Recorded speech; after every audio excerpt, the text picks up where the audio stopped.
Good morning students.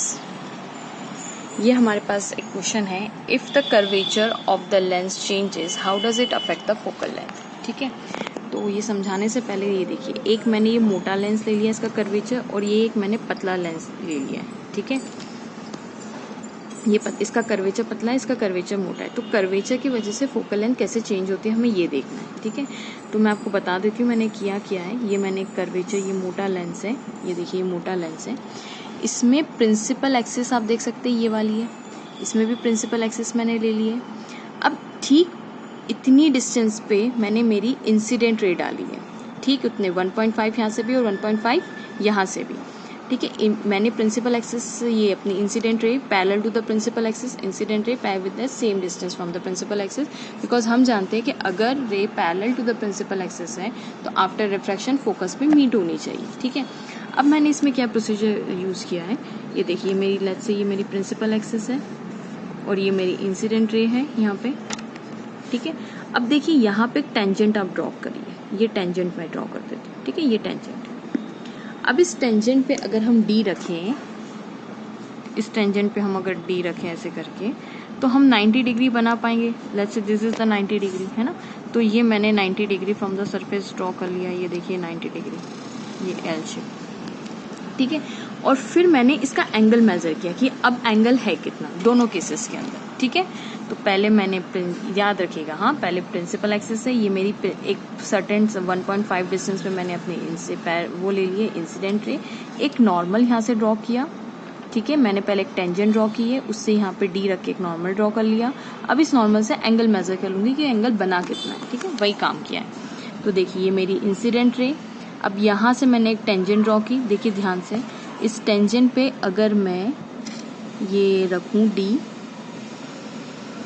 तो आप देख सकते हैं ये मेरा 90 डिग्री एग्जैक्ट मैच कर रहा है। यहाँ पे भी देख लीजिए, ये मेरी प्रिंसिपल एक्सिस, ये मैंने अगर मैंने टेंजेंट ऐसे ड्रॉ की, तो अगर मैं इस टेंजेंट पे अपना डी रखूं,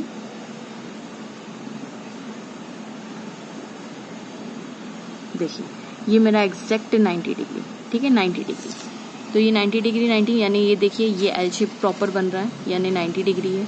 ये देखिए ये 90 डिग्री है। ठीक है, अब मैंने जब इसका एंगल मेजर किया with the help of D, देखिए कैसे मेजर करना है हमें।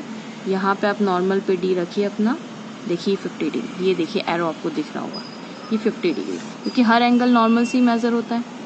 तो यहाँ पे मैंने रखा इसको ऐसे, देखिए आपको दिख रहा होगा ये 20 डिग्री है। ठीक है, तो अब आपने क्या देखा कि at the same height from the principal axis अगर आपको इंसिडेंट रे खींचते हैं, तो ये वाली जो नॉर्मल है इससे जो एंगल बनाएगी 50 डिग्री, सब ये मेरा एंगल 50 आया, और इसमें मेरा एंगल कितना आया 20 डिग्री आया। इसका मतलब क्या समझ में आया कि जितना ज्यादा एंगल ऑफ इंसिडेंस होता है बेंडिंग उतनी ज्यादा होती है। ये देखिए, ये अगर लेंस नहीं होता तो लाइट का ओरिजिनल पाथ ये होता लाइट का ओरिजिनल पाथ, बट देखिए ये अपने ओरिजिनल पाथ से ज्यादा झुक गई, है ना। तो जितना ज्यादा एंगल ऑफ इंसिडेंस ज्यादा, बेंडिंग भी ज्यादा। बेंडिंग का मतलब लाइट ज्यादा झुकेगी। कहाँ से ज्यादा झुकेगी? From the original path.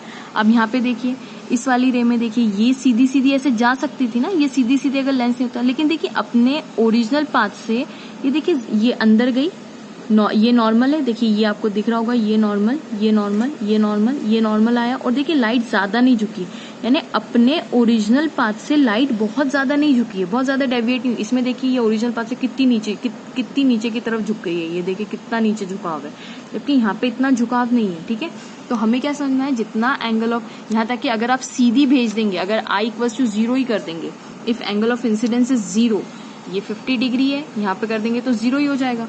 तो अगर एंगल ऑफ इंसिडेंस 0 तो there is no bending, light goes straight, no bending. यानी जैसे जैसे आई बढ़ाते जाएंगे बेंडिंग भी ज्यादा होती जाएगी, झुकती भी ज्यादा जाएगी, right, from the original path. Light के ओरिजिनल पाथ से झुकाव भी ज्यादा होगा। अब देखिए ये ज्यादा जितनी ज्यादा झुकेगी, तो देखिए फिर यहाँ पे हमने नॉर्मल ड्रॉ किया, यहाँ तक आई वो हमने यहाँ पे नॉर्मल ड्रॉ किया, तो आप देख सकते हैं कि डेंसर से जब लाइट एयर जाएगी तो अवे फ्रॉम द नॉर्मल, देखिए अवे फ्रॉम द नॉर्मल गई, तो यहीं पे ही मुड़ गई, यानी फोकल लेंथ यहीं पे इतना पास आ गया।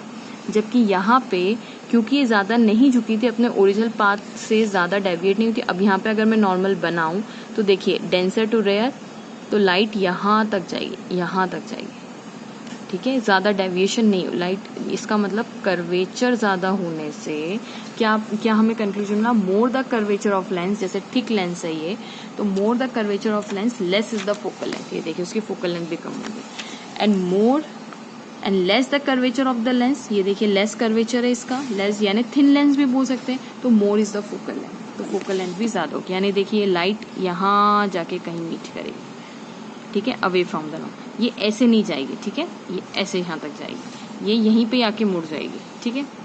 Thanks for watching.